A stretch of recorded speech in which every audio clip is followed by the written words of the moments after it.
আমি আমার রবের সাথে মিলিত হয়ে, আমার রবদানকারী আদম নূরের রবের সাথে মিলিত হয়ে, আদমের জ্ঞান আদম নূরের রব হইতে আমার রবে আসা, আদম নূরের রব হইতে আমি বক্তব্য দিচ্ছি। বিসমিল্লাহির রহমানির রহিম। সকল প্রশংসা সেই মহান আল্লাহ পাকের, যিনি আমাদের সেই আদি পিতাকে সৃজন করে তার নিজ ভণ্ড থেকে ভূতকারী আত্মা দিয়ে জীবিত করেছিলেন, আর জীবিত হয়ে সঙ্গে সঙ্গে বলে উঠেছিলেন আলহামদুলিল্লাহ। আমরা অনাদিকাল পরে সে পিতার আকৃতি সিরত পেয়ে, পিতার সেই নস পেয়ে আমরা নিজ নিজ কলবের দিকে একবার খেয়াল করে বলে ওঠা আলহামদুলিল্লাহ। তারপর যে নবীর নবুয়তের সঙ্গে হাজির হয়েছি, তিনি হলেন বিশ্ব নবী, সকল নবীন নবী, সকল সৃষ্টির নবী। সেই নবীর শানে একবার খাস দরুদ শরীফ পাঠ করি। আল্লাহুম্মা সাল্লাল্লাহু আলা সাইয়্যিদিনা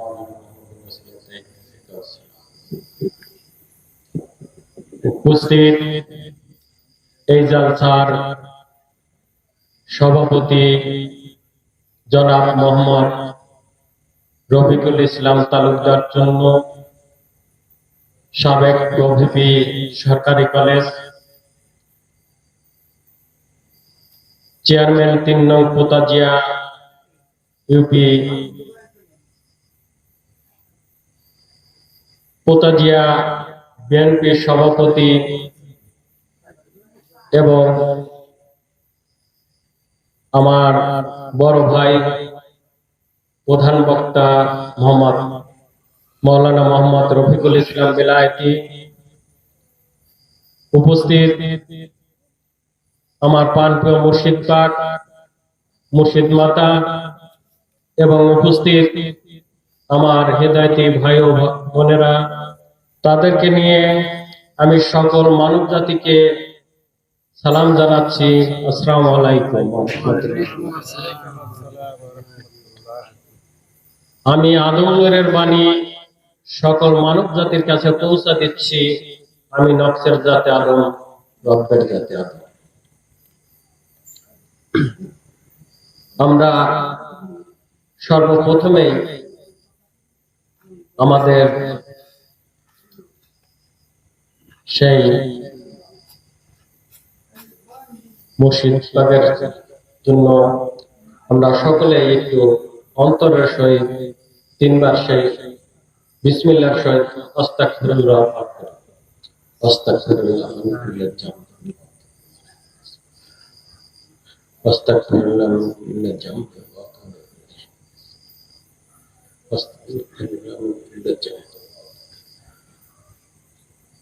আমরা আবারও বিসমিল্লাহর সহিত আমাদের সেই 5 বার দরুদ শরীফ পাঠ করি। বিসমিল্লাহির রহমানির রহিম। আল্লাহুম্মা সাল্লি আলা সাইয়্যিদিনা মাওলানা তাআলা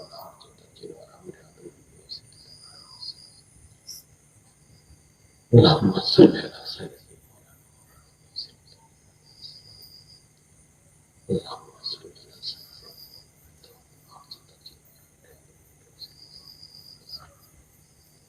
আল্লাহুম্মা সাল্লি আলা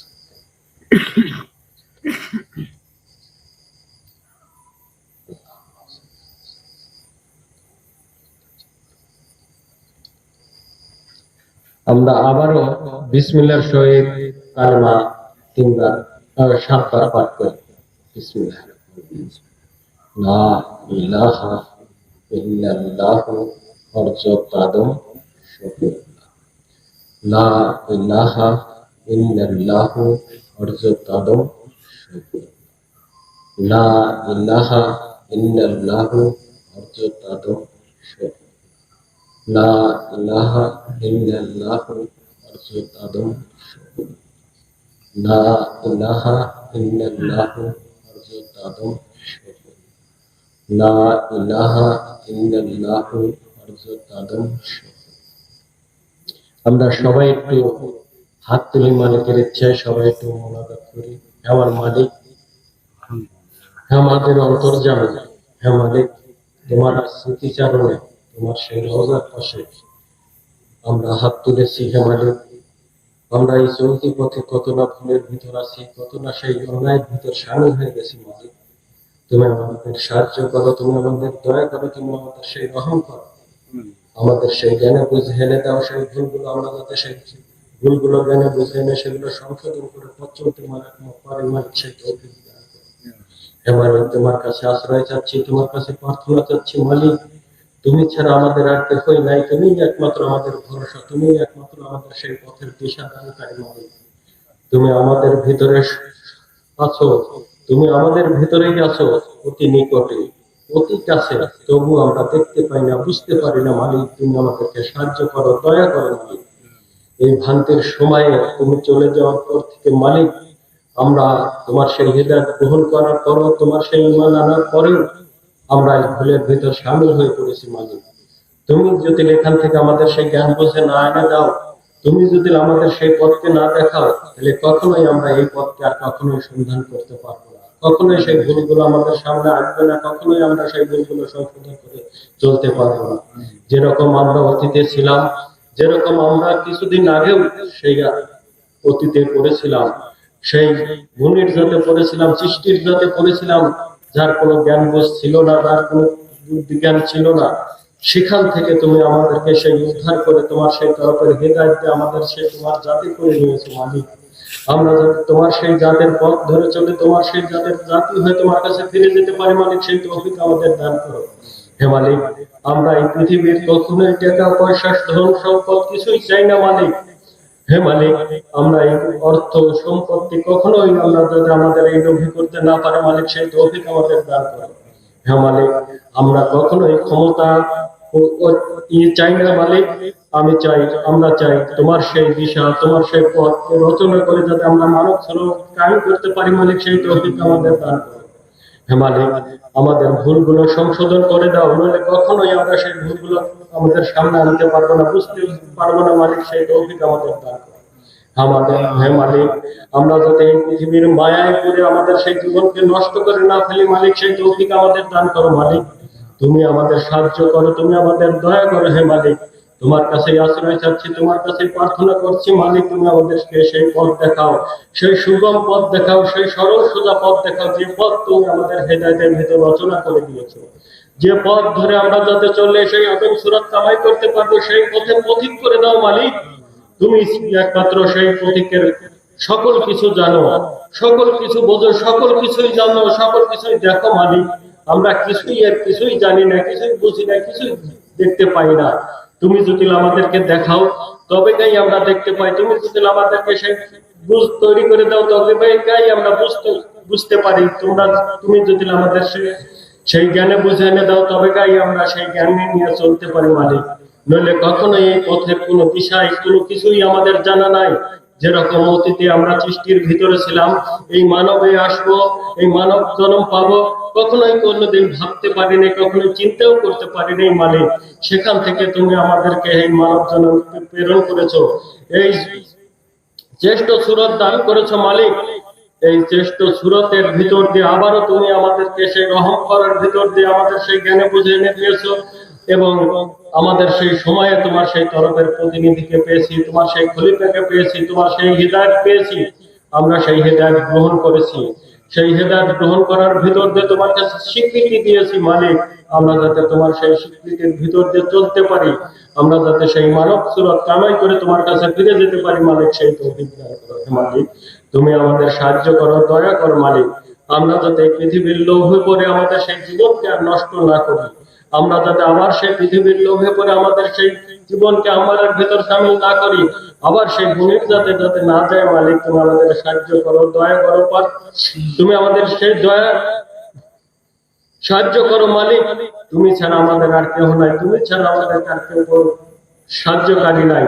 তুমি আমাদের ভিতরেই রয়েছো, তুমি আমাদের অতি নিকটে রয়েছো, তুমি সেখান থেকে আমাদের বসে পথ দেখাও, নইলে কখনোই আমরা সেই পথের কোনো কিছু জানতে চিনতে পারবো না মালিক। তোমার কাছে আশ্রয় চাচ্ছি, তোমার কাছে প্রার্থনা চাচ্ছি, আমরা যাতে তোমার সেই আদম নফসে নকশিবান হয়ে তোমার কাছে ফিরে যেতে পারি, আমরা যাতে তোমার সেই আদম দিনে দিনবান হয়ে তোমার কাছে ফিরে যেতে পারি, আমরা যাতে তোমার সেই রব্বে রব্বিবান হয়ে আদম নূরের রব্বে রব্বিবান হয়ে তোমার কাছে ফিরে যেতে পারি মালিক, সেই তৌফিক আমাদের দান করো। হে মালিক, তোমার কাছে আরো আশ্রয় চাচ্ছি, তোমার কাছে প্রার্থনা চাচ্ছি। হে মালিক, আমরা যাতে সেই আদম সুরাত কামাই করে তোমার কাছে যেতে পারি, আমরা যাতে সেই শ্রেষ্ঠ জীবন কামাই করে তোমার কাছে ফিরে যেতে পারি মালিক, সেই তৌফিক আমাদের দান করো। হে মালিক, আমাদের সাহায্য করো, আমাদের দয়া করো, নইলে কখনোই আমরা এই পথকে অতিক্রম করে তোমার কাছে পৌঁছে যেতে পারবো না। তাই তোমার কাছে সাহায্য চাচ্ছি, তোমার কাছে প্রার্থনা চাচ্ছি, আমরা যাতে আমাদের সেই অতীতকে ভুলে গিয়ে, আমাদের সেই অতীত জীবনকে ভুলে গিয়ে ফেলে দিয়ে আমাদের সেই আদম জাতের জাতি করেছো, আমাদের সেই অতীত জীবনকে হেদায়েতের ভিতর দিয়ে বাতিল করেছো, আমরা যাতে কখনোই আর সেই অতীত জীবনে ফিরে না যাই, সেই আম্মারের আত্মার দ্বারা না চলি, আমরা যাতে কখনোই সেই আম্মারের জীবনে ফিরে না যাই। মালিক, তোমার কাছে সাহায্য চাচ্ছি, তোমার কাছে প্রার্থনা চাচ্ছি, তুমি আমাদেরকে সাহায্য করো, দয়া করো। মানে তুমি যদি আমাদের সাহায্য করো, তাহলে আর কেউ রক্ষা করতে আমাদের ঠেকাতে পারবে না। আমরা অবশ্যই তোমার সেই সত্যগুলো, তোমার সেই দিশাগুলো এই মানুষের কাছে, এই সৃষ্টির মানুষের কাছে, পৃথিবীর মানুষের কাছে আমরা পৌঁছা দিতে পারবো। তাই তোমার কাছে সাহায্য চাচ্ছি, তোমার কাছে প্রার্থনা করছি, আমরা যাতে আমাদের সেই পবিত্র গুণে গুণান্বিত হয়ে আমরা যাতে সেই পূর্ণ অস্তিত্ব নিয়ে তহাকন্যা হরজতা জিনোয়ার আমির আদমের মহৎ হয়ে যাতে জীবন লাভ করতে পারি। লা ইলাহা ইল্লাল্লাহু হরজতা। আজ আমরা আমার মুর্শিদ পিতা হযরত আমির আলী আত্মসত্তার বিলায়তি আদমের চিতিচারণে এখানে ইসলামী জালসার আয়োজন করা হয়েছে। এখানে আমরা যারা বসে আছি প্রায় সকলেই সেই আমার মুর্শিদ পিতার সেই হেদায়েতে। আমি আমার মুর্শিদ পিতার সেই চিতিচারণে কি আপনাদের বলবো, কি আপনাদের দেখাবো যে তার স্মৃতির কোনো শেষ নাই। বলে কয়টা বলে আপনাদের দেখাবো, কয়টা বলতে পারবো? আমি ছোট মানুষ, আমি কয়টা আপনাদের দেখাতে পারবো? সকল কিছুই আমার সাথে তার স্মৃতি লাগে আছে। কয়টা দেখাবো, কয়টা আমি বলতে পারবো তাও আমি জানি না। এই যে আমাকে দেখতেছেন, এটাও তার সেই স্মৃতি। এই যে আমি কথা বলতেছি, এটাও তার স্মৃতি। এই যে আমি আপনাদের দেখতেছি, এটাও তার স্মৃতি। এই যে আমি আজ হাঁটতেছি, এটাও তার একটা স্মৃতি। এই যে আজ হাত দিয়ে আমি লড়াচড়া করতেছি, হাত দিয়ে ধরতেছি, এটাও একটা তার স্মৃতি। সকল আমার অস্তিত্বই তার স্মৃতি। তাহলে কয়টা বলবো আপনাদের? সকল কিছুই তার। তাকে বলে কখনো শেষ করা যাবে? কখনোই যাবে না। সকল কিছুই তার সেই স্মৃতির ভিতর দিয়ে আমার সেই জন্ম। তার সকল কিছু নিয়েই আমি মানব, তার সকল কিছু দিয়েই আমাকে মানব করা হয়েছে। তাহলে তার কয়টা বলবো? তার শুকরিয়ার কথা কয়টা বলবো আমি? কয়টা আপনাদের বলবো? এ হাত কি তার দান না? এ চোখ কি তার দান না? এ বাক শক্তি কি তার দান না? এ পা কি তার দান না? এ সকল অস্তিত্ব কি তার দান না? তাহলে কয়টা আমি তার সেই বলবো? কয়টা বলতে পারবো বলেন? আজ তার স্মৃতিচারণে, তার সেই স্মৃতির শেষ নাই। সকল কিছুই আমার সাথে জড়িত,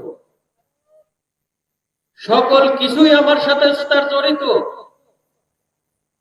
তিনি আমাকে জন্ম দিয়েছেন, তার সকল কিছু দিয়ে জন্ম দিয়েছেন। তিনি আমাকে সেই চাকরি করে এনে, রোজগার করে এনে আমাকে খাওয়ায় এত বড় করেছেন, হাঁটাইয়েছেন। তিনি আমাকে হাত ধরে হাঁটিয়েছেন, তিনি আমাকে কাঁধে তুলে বেড়াইয়েছেন। তাহলে তার কয়টা স্মৃতি আমি আপনাদের বলবো? কয়টা বলবো? এছাড়াও তিনি আমাকে যে এই সৃষ্টির ভিতর থেকে আমাকে যে মানব জন্মে এনেছেন, তার যে হাজার হাজার শুকরিয়া, কয়টা বলে আমি শেষ করতে পারবো? এই মানব জন্ম শ্রেষ্ঠ জন্মে যে তিনি এনে দিয়েছেন, এ কি তা বলে শেষ করা সম্ভব? কখনো কখনো শেষ করা যাবে? আমার চামড়া দিয়ে তার যদি পায়ের জুতো বানা দেয়, তাও কি তার সেই ঋণ শোধ হবে? শোধ হবে কি? কখনো শোধ হবে? বাবা মায়ের ঋণ কখনো শোধ হবে? কখনোই হবে না। আবার আবার তিনি সেই শ্রেষ্ঠ জন্ম দেওয়ার পরেও আমি যাতে আবার সেই মানব জীবন কায়েম করে যেতে পারি, আবার আমি যেন আমার সেই শ্রেষ্ঠ জীবন কায়েম করে যেতে পারি, তারও পথ রচনা করে দিয়েছেন। তার সেই হিদায়াত দিয়ে তার জাতে তুলে নিয়েছেন। আমি যাতে সেই আখেরাতে সেই জীবন পাই, আমি যাতে সেই তার সন্তান হয়ে আখেরাতে ফিরে যেতে পারি, তার সেই জাতি হয়ে ফিরে যেতে পারি। তাহলে তার কয়টা স্মৃতিচরণে আমরা আপনাদের বলবো? কয়টা বলা যাবে? তার স্মৃতি সকল কিছুই আমার এই জীবন দ্বারা গড়ানো। আমার এই জীবন তার স্মৃতি দিয়ে সকল কিছুই গড়ানো। আমি কয়টা বলবো? না আখেরাতেরটা বলতে পারবো, না পৃথিবীরটা বলতে পারবো। কয়টা বলতে পারবো?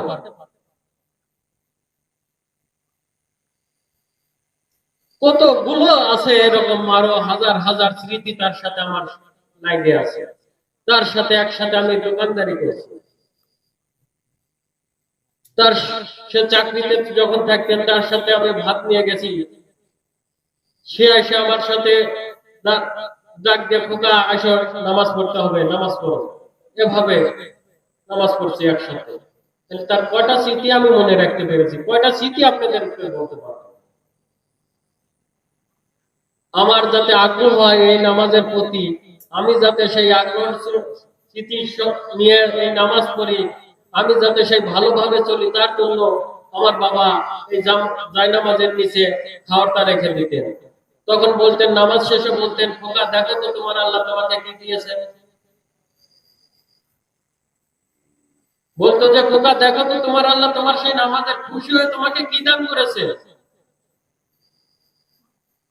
তাহলে এমনি ভাবে তার সাথে আমার অনেক স্মৃতি জড়িত, অনেক স্মৃতি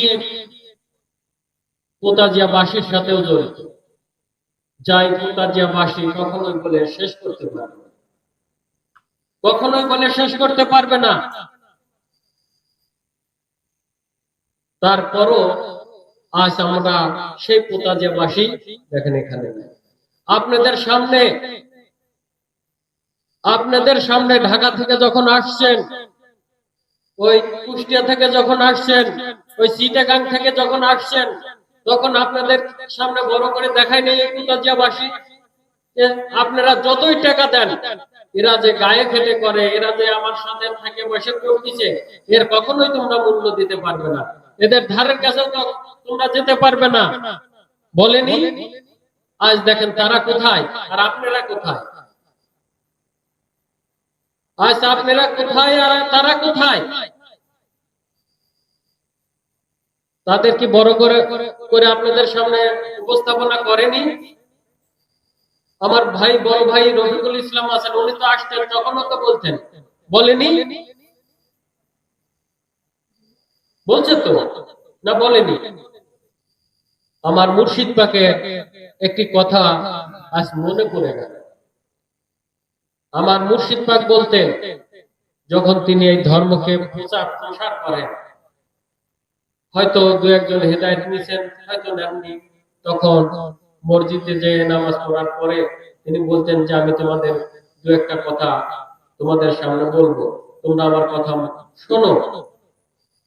এমনি ভাবে বলতে বলতে এক সময় তিনি বললেন যে এই যে তোমরা একটা বটগাছ দেখতেছো, এ বড় হয়ে তোমাদের ছায়া দিচ্ছে, তোমরা এখানে ক্লান্ত হয়ে এখানে বিশ্রাম নিতেছো, সেই অক্সিজেন নিতেছো, এখানে আরাম পাচ্ছ, সেই বাতাস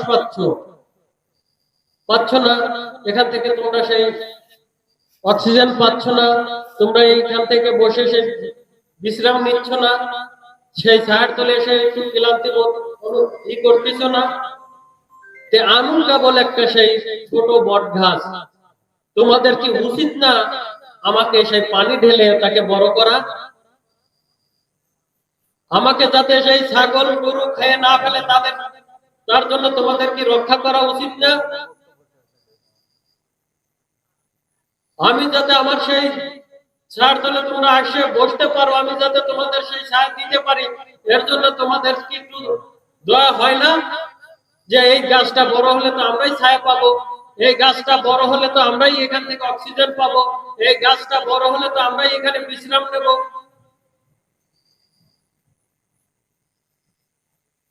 তাহলে আজ তোমরা কোথায়?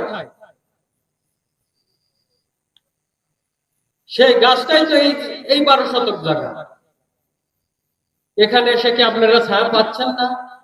এখানে একটু মনের সেই আনন্দর সহিত এসে বসতে পারতেছেন না? সেই শান্তি নিয়ে বসতে পারতেছেন না? সেই যে অক্সিজেন সেটা পাচ্ছেন না? সেই ছায়ার তলে বসতেছেন না? তাহলে সেই গাছ থেকে আজ তোমরা সরে গেছো, তোমরা সরে গেছো। তোমরা চিন্তা করে দেখো, উচিত তো আগে ঢাকার থাসো ঈশান থাসো, আগে তো তোমাদেরই উচিত এই গাছের করে পানি দেওয়া, যাতে কেউ ঢাল না ভাঙে, কেউ ক্ষতি না করে। তোমাদেরই তো রক্ষা করা উচিত। তা কি ছিল? কোনটা ছিল তোমাদের? কোনটা ছিল? ঠিক আমু একটি তেমন একটি বট গাছ, আমার মুর্শিদ পাকের তরফ থেকে। আমু সেই একটি বট গাছ। আমাকে তো তোমাদের উচিত, এই গ্রামবাসীর উচিত, যে এই যে একটি বাচ্চাকে দুদিন আগে দেখলাম একরকম, আজ দেখি আরেক রকম। তোমাদের কি উচিত না একটু তাকে পানি ঢালা? তোমাদের কি উচিত না তাকে সাহায্য করা? তোমাদের উচিত না সে যাতে বড় হয়ে আরো বড় হোক, আমার সেই মুর্শিদের কথা সারা বিশ্বের মানব জাতিকে জানে, এটা কি তোমাদের উচিত না? যাতে আমার সেই ছোট ভাইকে কেউ অত্যাচার না করে, আমার ছোট ভাইকে কেউ ধ্বংস না করে দেয়, তা থেকে রক্ষা করা তোমাদের উচিত না? বলেন বলেন কি করা উচিত আপনাদের? এই পুতাজিয়াবাসীর কি করা উচিত?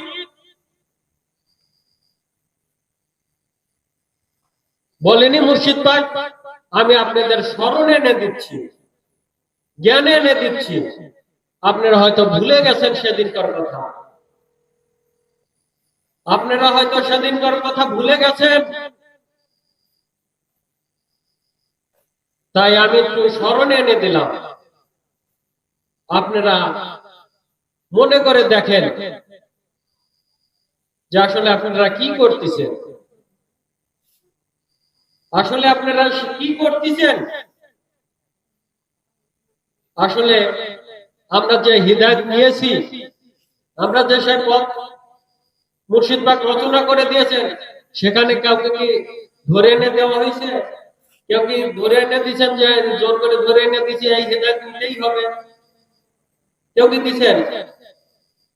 বা কেউ কি জোর করে কেউ টেনে এনে দেওয়া হয়েছে, এরকম কোন প্রমাণ আছে?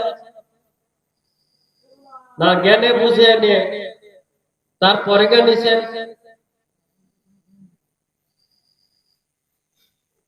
তা কি করেছেন? আপনারা অনেকেই অনেক জায়গা থেকে ঘুরে ফিরে এসে সেই সত্য, সেই জ্ঞান হয়তো আপনার জ্ঞানে বুঝে পান নাই, সেই খোরাক হয়তো আপনাদের সেই পীর দিতে পারে নাই, সেই জ্ঞান আপনাদের দিতে পারে নাই, যে কারণে আপনারা এই আদম নূরের কাছে এসেছেন, যে কারণে আদম নূরের কাছে এসে সেই হিদায়াত গ্রহণ করেছেন, যে কারণে এসে সেই আদম জাতের সেই আল্লাহর তরফের হেদায়েত, আল্লাহর তরফের প্রতিনিধির কাছ থেকে গ্রহণ করেছেন, স্বীকৃতি দিয়েছেন যে আমি আমার জীবন ছাড়া যতদিন আছে ততদিন এই আত্মা ছাড়া, এই জীবন ছাড়া কখনোই নড়চড় হব না। আজ কেন আবার কি সেই আম্মারার ভিতর ফিরে গেছেন? আবার কি সেই সৃষ্টির জাতে ফিরে গেছেন? আবার কি সেই গুণের জাতে ফিরে গেছেন? আপনি হিসাব করে দেখেন, আপনার সেই চলার পথকে স্মরণ করে দেখেন যে আপনি কোথায় আছেন, কোথায় আছেন। আমি শুনেছি আলেমরা বলে থাকেন যে তুমি যদি 1 পা আগেও, আমি আল্লাহ তোমার দিকে 10 পা আগে, নাকি? তাহলে তুমি যদি মুর্শিদ আদম নূরের দিকে 1 পা আগে, মুর্শিদ আদম নূর তোমার দিকে 10 পা আগে। সুবহানাল্লাহ। তাহলে আমরা সেই আগে নাটে বুঝতেছি, আমরা যে মুর্শিদ পাকের দিকে আগেবো, সেই আদম নূরের দিকে আগেবো, সেদিকে হাঁটতেই পারতেছি না। তিনি যে আমি 1 পা গেলে সে 10 পা আগেবে, তাহলে কত কাছাকাছি না? তাও আমরা আমার মুর্শিদ পাক আপনাদের কাছে আছে, অতি নিকটে আছে, সেই শাহরগের চেয়েও নিকটে আছে। সেই মুর্শিদ পাককে আপনারা চিনতে পারছেন না, সেই মুর্শিদ পাককে আপনারা জানতে পারতেছেন না।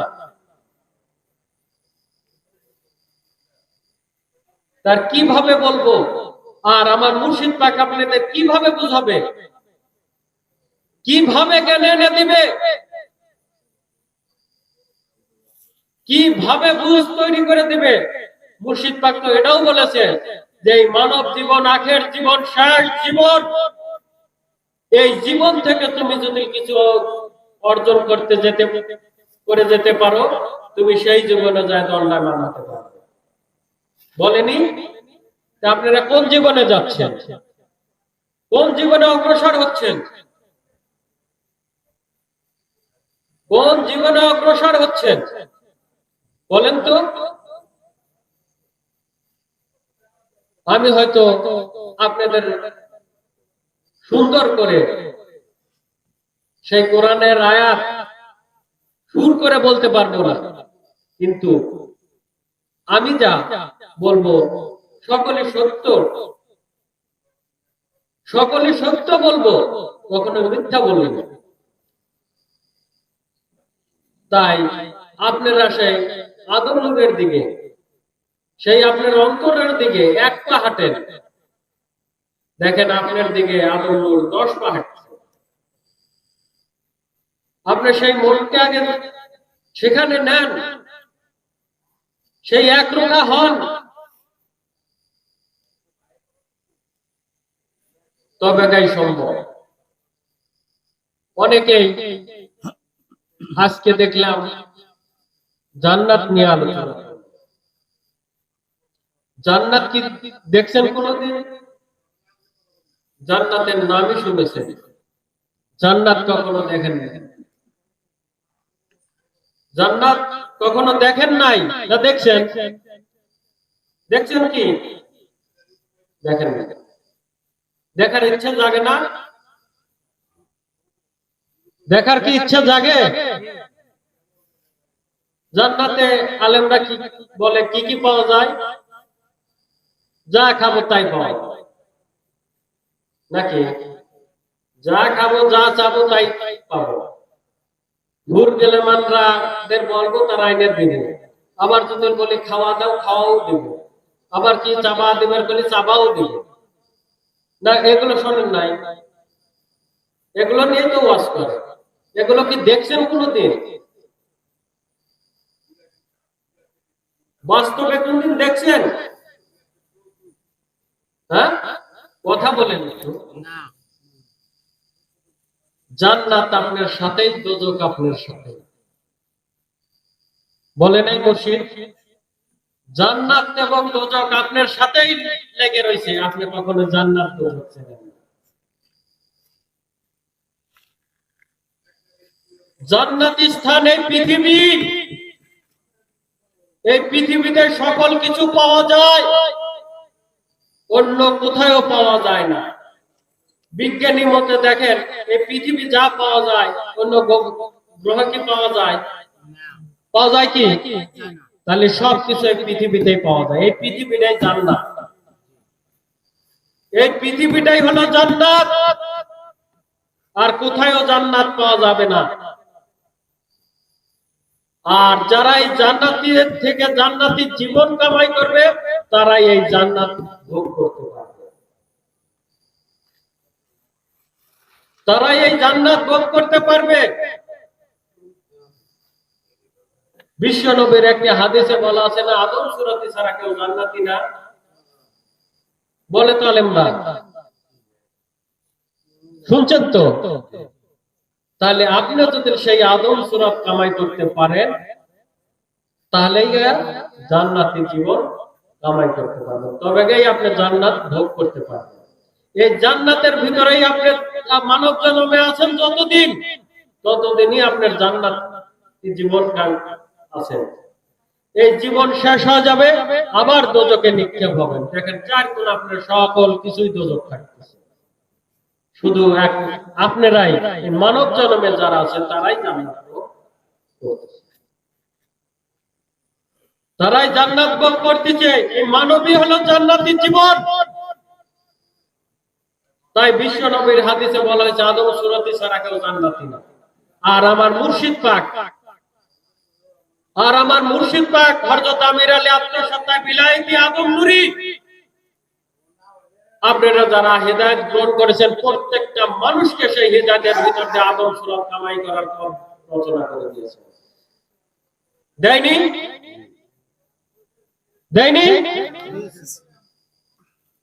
আদম অস্তিত্ব কামাই করার পথ রচনা করে দিয়েছেন।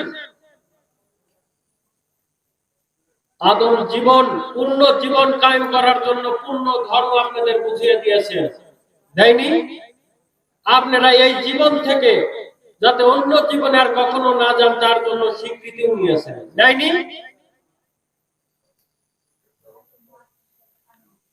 তাহলে কেন আছে আপনাদের ডাকতে হবে? কেন আছে আপনাদের বলতে হবে? আপনারা তো নিজের ইচ্ছায় নিজের সকল কাজ ফেলে দিয়ে এখানে আসা উচিত ছিল না? কারণ এটা কার বাড়ি? আমার বাড়িতে আসতেছেন, নাসির বাড়ির বাড়িতে আসতেছেন, রফিকুল বাড়ির বাড়িতে আসতেছেন। এটা সেই আদম নূরের বাড়ি। সেই আদম নূর কার নূর? আল্লাহর নূর, যা দরবারে এখানে বলা হয়েছে দরবারে ইলাহি, দরবারে বিলায়াত, মানে আল্লাহর বাড়ি। তাহলে আল্লাহর বাড়ি বিলে এক পা হাঁটেন, আল্লাহর বাড়ির দিকে এক পা হাঁটেন, তাহলে আল্লাহর বাড়িও আপনার দিকে 10 পা হাঁটবে না? আপনাকে যেরকম জোর করে আমার মুর্শিদ বা হেদায়েত দেয় নাই, আপনাদের কখনোই জোর করে মানা যাবে না, যাবে না।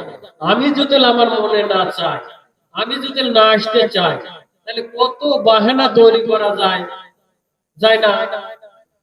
যাই তো। আর যদি আসতে চাই, যত কাজ থাক, যত কিছুই থাক, তা কিন্তু অতিক্রম করে আসা যায় না? তাহলে জান্নাতি জীবন বলে জান্নাতও চিনলেন। হুর পরিদের দেখছেন যারা খাওয়া দিবে, হুর পরিদের দেখছেন? হুর পরিদের কি পরিদের পাহা থাকে না? যাদের পাহা দিয়ে উড়ে যায় তাদেরকে হুর পরি নাকি বলে? আমার মুর্শিদ পাক হযরত আমির আলী আত্মসত্তার বিলাতে আদম নূরের তরফ হতে আমি সেই নফসের জাতে আদম, রবের জাতে আদম বলছি। এই দুইটা পাখাই হাতি হলো আপনার সেই পাখা। এই দুইটা হাতি আপনার সেই পাখা। এই হাত দিয়েই দেখেন তুলে খাচ্ছেন। এই হাত দিয়েই আপনি তুলে খাচ্ছেন। এসে খাওয়া দিবে না বলছে না, হুট করে খাওয়া দিবে না। দেখেন তো এই হাত দিয়ে তুলে খাচ্ছেন না? খাচ্ছেন তো। আর চাবা দিবে, দেখেন তো দাঁত দিয়ে চাবাইতেছেন না? তাহলে এই হুট করেও আপনাদের সাথেই আছে, ওই সবকিছু আপনার সাথেই আছে। যদি আপনি সেই জীবন কায়েম করতে পারেন, যদি আপনি সেই জীবন ধরে নিয়ে যেতে পারেন, যদি আপনি সেই জীবন নিজের করতে পারেন, তবে আপনি সেই সম্ভব সেই হুড়কড়িরা খাওয়া দিবে, চিবে দিবে, কি স্বাদ লাগলো না চুকো লাগলো না তিতে লাগলো, সব বুঝতে পারেন না? জিহ্বা দ্বারা বুঝতে পারেন না? পারেন তো? তাহলে আজকে বুঝতে পারলেন জান্নাত কোথায় আর দোজখ কোথায়। এই জীবন থেকে যখনই চলে যাবেন, এই জীবন থেকে যখনই আপনি মানব জীবন কায়েম করতে না পারবেন, সেই আদম সুরত কায়েম করতে না পারবেন, ঠিক তখনই আপনার সেই দোজখ কিনে নিলেন। তখনই আপনি সেই দোজখ কিনে নিলেন। এই দোজখ আর কখনো মাফ হবে না। একটু আগেই আমি দুই তিনটা ভাইকে বলছি যে এখানে জামাত হলো, নামাজ হলো, আপনি কেন গেলেন না? কেন গেলেন না? আজ হয়তো দেখতেছেন যে আমি গেলাম না, আমার তো চামড়া ছাড়লো না, আমার সাথেই তো রয়েছে। এর যে আযাব, এর তো ভোগ করলাম না, আমি নামাজে না গেলাম না, তাতে আমার যায় আসবে কি? আমার তো সালাত আমার সাথে গেছে। দুদিন পরে কি হবে? দুদিন পরে কি এই চামড়া আপনাদের সাথে থাকবে? দুদিন পর কি আপনার এই চোখ দুটো থাকবে?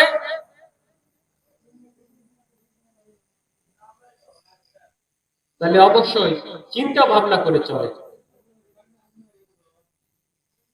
কোরআনে একটি আয়াতে বলা আছে যে আমি মুমিনদের পথ দেখাই। মুমিনদের কোরআন পথ দেখায়। এই যে 1500 বছর হলো, একটা মানুষই কি মুমিন হতে পারে নাই? এই 1500 বছরের ভিতর একটা মানুষও কি মুমিন হতে পারে নাই যে কোরআন তাকে পথ দেখাইলো? সে বলতে পারে যে এই যে আমাকে কোরআন পথ দেখাইছে, যে এইভাবে চলো, এইভাবে চলো, এইভাবে চলো। দেখাইছে কি? দেখাতে পারছে কি? কেউ পারে না। একমাত্র আমারই সেই মুর্শিদ পাক, আমাদের সেই মুর্শিদ পাক হযরত আমির আলী আত্মসত্তায় বিলায়াতি, তিনিই তাকে বাস্তবায়ন করেছেন। তিনি সেই কোরআনের আয়াতকে বাস্তবায়ন করেছেন তার জীবন দ্বারা। সেই প্রত্যেকটা আয়াতের ভার তার জীবনে বহন করেছেন। তাই আজ তার সেই ঈমানী নূরের পরিচয় দিয়ে কথা বলতে পেরেছেন। সুবহানাল্লাহ। নইলে তারও কখনো সম্ভব হতো না। তিনি এই পৃথিবীর মায়া জাল থেকে ত্যাগ করে করতে পেরেছেন বলেই তিনি আজ ওই জায়গায় যেতে পেরেছেন। আর যদি এই পৃথিবীর মায়া জালে, এই সংসারের মায়ার জালে, এই অর্থের মায়ার জালে, এই ক্ষমতার মায়ার জালে যদি পড়ে থাকতেন, তাহলে কখনোই এই জায়গা পৌঁছাতে পারতেন না। কখনোই এই জায়গা পৌঁছাতে পারতেন না। আমরা অনেকেই বলে থাকি আমি আমার শিওর অফ দ্বারা কথা বলি, আমি আমার শিওর অফ দ্বারা কথা বলে অনেকেই হিদায়াত দেখে এই কথাটা বলে। আচ্ছা, যদি আমার সেই শিওর অফ যদি থাকে, আমার যদি শিওর অফ যদি থাকে, তাহলে আদম নূরের কাছে আসার কি দরকার বলেন তো? আমার যদি সেই শিও দিন থাকে, তাহলে আদম নূরের কাছে আসার কি দরকার? আমার যদি সেই শিও সালাত থাকে, তাহলে আদম নূরের কাছে আসার কি দরকার? আমার যদি সেই শিও নফসি থাকে, শিও অন্তর থাকে, তাহলে আদম নূরের কাছে আসার কিসের দরকার? আমার তো সবকিছু আছেই। তাহলে এই শিও দিন আমার না, এই শিও রব আমার না, এই শিও সালাত আমার না, এই শিও অন্তর আমার না। তাহলে অবশ্যই আমাদের জ্ঞানে বুঝে আনতে হবে, আমাদের জ্ঞানে বুঝে আনতে হবে। আপনারা আপনাদের বাবা মার ভিতরে ছিলেন, তখন কার ভিতর ছিলেন? তার ভিতর। আপনার বলতে কিছু ছিল? কিছুই ছিল না। ছিল? আপনি যখন আপনাদের মা বাবার ভিতর ছিলেন, আপনি বলতেই ছিলেন না, আপনার আবার কিসের থেকে আসে? আছে কিছু? কিছু আছে? যখন আপনাকে আপনার বাবা মা এই পৃথিবীতে নামা দিল, যখন জ্ঞানে বুঝে আসলো, তখন বলতেছেন আমার হাত, আমার চোখ, আমার এটা, আমার ওটা। আর অতদিন কোথায় ছিল?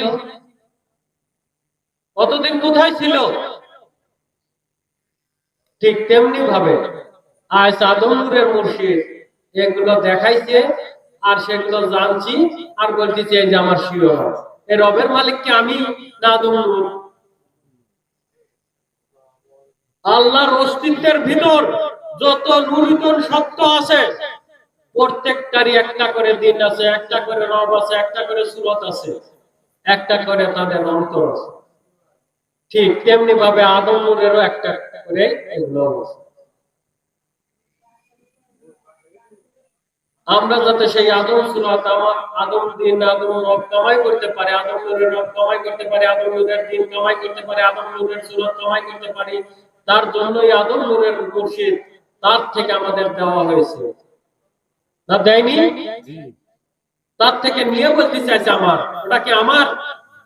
এই মানব মুর্শিদ পাক বলেছেন এই তোমার বলতে কোনো কিছু আছে?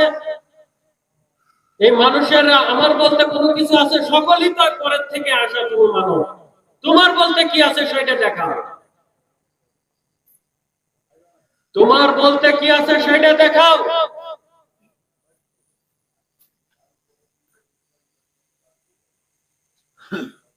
তাহলে আদম নূর এনে দিয়েছে তার তরফ থেকে, আমরা যাতে তার সেই দিন দ্বারা দেখি, আদম নূরের দিন দ্বারা দেখি। হে মালিক, এই যে আমি তোমার দিন দ্বারা দেখতেছি, হে মালিক এই যে আমি তোমার রব দ্বারা কথা বলতেছি, হে মালিক এই যে আমি তোমার সেই অন্তর ধরে কথা বলতেছি, মালিক তুমি আমাকে সাহায্য করো, তুমি আমাকে দয়া করো মালিক, না কি বলেছে? তাহলে আমাদের কোনো রব নাই, কোনো দিন নাই, কোনো সুরতের সালাত নাই, সবকিছু সবকিছু কার থেকে পেয়েছি? আদম নূরের তরফ থেকে। আর সেই আদম নূরা ভালো না, সেই আদম নূরের তরফ থেকে, মা হাওয়ার তরফ থেকে আপনারা মানব জনম পেয়েছেন, আর সেই আদম ভালো না, সেই হাওয়া ভালো না।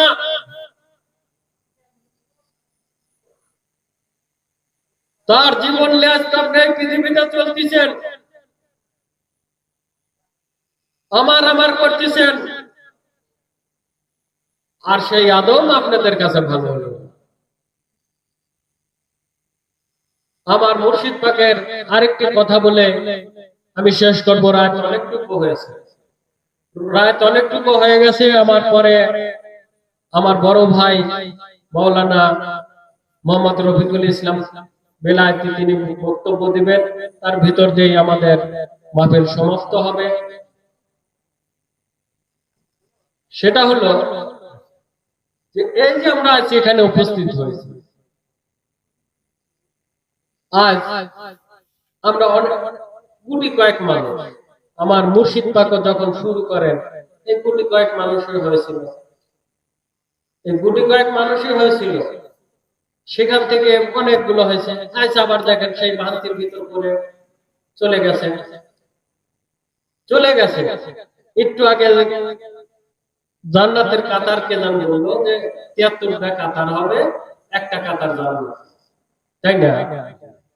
যে ৭৩টা কাতার হবে আর একটা কাতার জান্নাতি।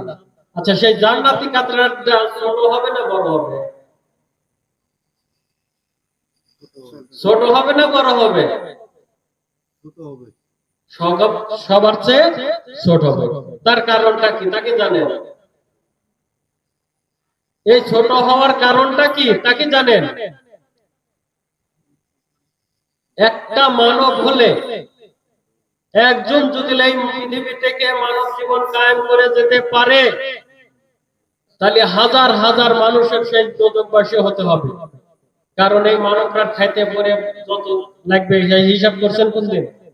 তাহলে এ কারণেই এই কাতারটা ছোট হবে। সেই ৭৩ কাতারের ভিতর যে কাতারটা ছোট, ঠিক সেই কাতারটাই জান্নাতি হবে। এবং আমার মুর্শিদ পাক বলছেন আদম নূরের কাতারটাই হলো জান্নাতি কাতার।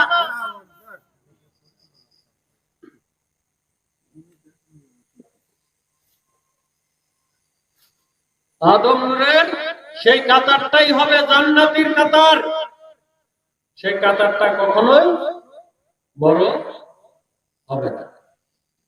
আপনারা মনে করতেছেন যে অমকেরা হেদায়েত দিছে, আরেকজনরা হেদায়েত দিছে, তারা আসলো না, আসলে একটু ভালো হতো। কখনোই না। হেদায়েত গ্রহণ করলেই যে সে ঈমান আনয়ন করেছে, করলেই যে ঈমানদার হয়ে গেছে, তা কখনোই না। তাদের আমার বুঝ দেওয়া দরকার, জ্ঞান দেওয়া দরকার। এটুকু সে যদি বুঝ তৈরি করে নিতে পারে তাহলে ভালো, যদি না পারে তাহলে কি আমার করার কিছু আছে? আল্লাহ ইচ্ছা চাইলে, মহান আল্লাহ পাক ইচ্ছা চাইলে প্রত্যেকটা মানুষকে হেদায়েত দান করতে পারতেন না? পারেন তো, তাহলে কেন করেন না? আমাদের স্বাধীনতা দেওয়া হয়েছে, মুক্ত জীবন দান করা হয়েছে, আমরা যাতে বুঝতে পারি, জ্ঞানে আনতে পারি, সে বুঝ তৈরি করে পথ চলতে পারি, সে বুঝে শুনে পথ চলে। মুর্শিদ পাক বলেন নাই হিদায়াতের সময় যে তোমাকে দিনের মতো পরিষ্কার করে দেওয়া হলো, তুমি দেখে দেখে এখন পথ চলো, কোনটা ভালো করতেছো কোনটা মন্দ করতেছো, তোমার হাত বাঁচতেছে কি কাটা যাইতেছে, তোমার চোখ সেই অন্ধ হচ্ছে না তুমি সেই চোখ দ্বারা দেখতেছো, তোমার রবের সেই রব দ্বারা সে বোবা হচ্ছে না সেই রব টিকতেছে। দেখে দেখে পথ চলো, এখানে কখনোই অদেখার কোনো কিছুই না। যাই হোক, আমার মুর্শিদ পিতা সে স্মৃতির বলে কখনো শেষ করা সম্ভব না। আল্লাহর গুণগান গায়ে কি শেষ করা কখনো সম্ভব? সম্ভব কখনোই। তাহলে আদম নূরের সেই স্মৃতি চারণের সেই স্মৃতিগুলো কখনোই বলে শেষ করা সম্ভব নয়, কখনোই সম্ভব নয়। আমরা নিজেদেরকে রক্ষা করি, নিজেদের সেই গুন্ডিকে রক্ষা করে পথ চলি। হ্যাঁ, আরেকটা ভাই ভুল পথে চলতেছে, তাকে বোঝানো দরকার, এটাও মুর্শিদ পাক বলেছেন, তাকে বুঝ তৈরি করো। এবং এটাও বলেছেন যে তুমি সেই বুঝটা যখন তাকে দিবে, সে খুশি হয়ে তোমাকে খুশি করার জন্য সে সবসময় দৌড়ের ভার থাকবে, দৌড়ের ভার থাকবে। কারণ যে তুমি তার সেই ভুলটা ধরিয়ে দিয়েছো, তাকে সংশোধন করার পথ দেখিয়েছো, এর জন্য তোমাকে একটা চা খাওয়ার দরকার তার, সে যা খেয়ে খুশি হয় তাকে তাই খাওয়ায় খুশি করো। যাই হোক, আমাদের প্রধান বক্তা এসে গেছেন, তিনি আপনাদের সামনে বক্তব্য রাখবেন। তাই আমি আবারও আপনাদের অনুরোধ করে বলবো, এটা আমার জীবন কাম করতে আসেন না, আমাকে দেখে পথ রচনা করে আপনাদের মুর্শিদ পাক দেন, বা আমাকে আপনাদের দেখে আমার পথ রচনা করে দেন। আমার ধর্ম আমাকেই করে দিয়েছে, আমার জীবনকে রক্ষা করার জন্য আমাকেই দিয়েছেন, ড্রাইভার তুলে দিয়েছেন, আপনাকেও তাই দিয়েছে। সেই কোরআনের ভার প্রত্যেকটা হিদায়াতীকে তুলে দিয়েছেন, যে সেই কোরআনের ভার যেখান থেকে নামাবেন, মনে করবেন যেখানে আমার ভার হয়ে গেছে এখান থেকে নামা দিলাম, সেখানেই আপনার অঙ্গহানি হয়ে যাবে, কেউ রোধ করতে পারবে না, কেউ রোধ করতে পারবে না। তাই আমরা যাতে সচেতন হয়ে পথ চলি, জ্ঞানে বুঝে এনে পথ চলি, আমরা সেই কোরআনের গুন্ডির ভিতর বাস করি। কোরআন যাহা নিষেধ করেছে তা কখনোই যাতে না করি, কোরআন যাহা আদেশ করেছে তা অক্ষরে অক্ষরে পালন করি। এবং আরো বলেছেন, গুরুত্ব সহকারে বলেছেন এই 5 ওয়াক্ত সালাতের কথা, রোজার কথা বলেন নাই? তাহলে অবশ্যই আমরা গুরুত্ব সহকারে এই 5 ওয়াক্ত সালাত আদায় করি। প্রত্যেকটা হুকুম আমাদের জন্য ফরজ করা হয়েছে। কার হুকুম? আদম নূরের হুকুম।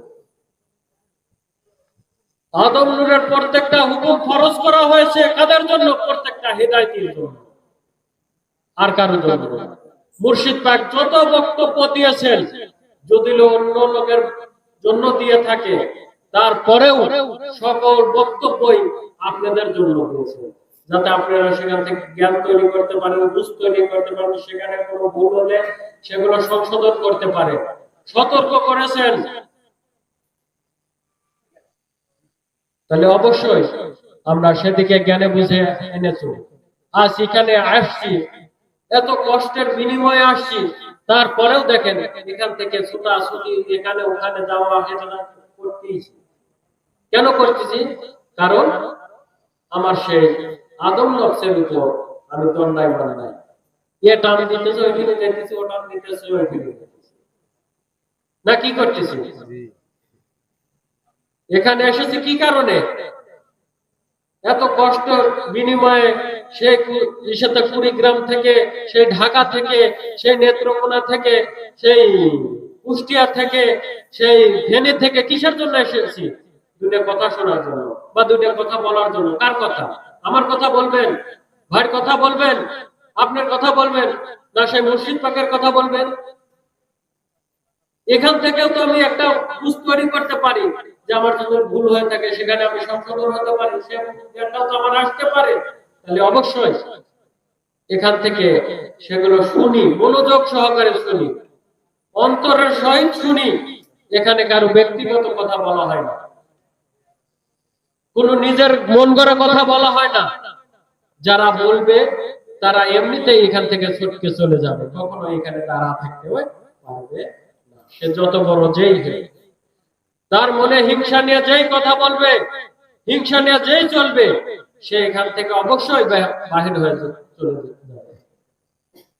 অবশ্যই বাহির হয়ে চলে যাবে। যা অতীতে হয়েছে তা বর্তমানেও হবে, কেউ রোধ করতে পারবে না। তাহলে অবশ্যই আমরা জ্ঞানে বুঝে এনে পথ চলি। আমরা আমাদের সেই মুর্শিদ পাকের হুকুম, প্রত্যেকটা হুকুম মনোযোগ সহকারে পালন করতে থাকি এবং পূর্ণ পবিত্র গুণে গুণান্বিত হয়ে পূর্ণ আদম সুরত, আদম অস্তিত্ব, আদম নফসে নফসিবান হয়ে যাতে তহাকুল্লাহ হরজতা জিনওয়ার আমরে আদমের মহর হয় জীবন লাভ করতে পারি। সবাই বলে আমি। এই বলে আজকের বক্তব্য আমি এখানে শেষ করছি। সুবহানাল্লাহ বিহামদিহি সুবহানাল্লাহ আজিম। সবার প্রতি আমার সালাম। আসসালামু আলাইকুম।